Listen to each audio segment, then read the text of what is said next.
Hey guys, this is Victor with DIY Time, and today I got to work on this Kyocera Ecosys M2535 printer with a paper jam. On this printer there are two main places where you want to check for paper jam. Number one, open the back cover and check if there's any paper stuck in there, and that's exactly what I had in this case. Carefully and gently pull out the paper without ripping it. The error message may go away right after you clear the paper jam, or if it doesn't, simply turn off the printer and then turn it back on again.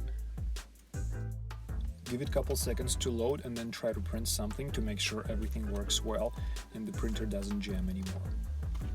If you didn't find anything in the back of the printer, go ahead and open the front cover, release the latch and take out the toner box and set it aside. Next, take out the processing unit and then take out the drum unit.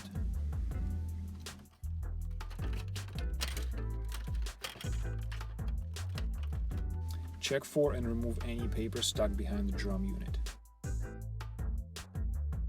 I hope this video was helpful. Thanks for watching and have a nice day.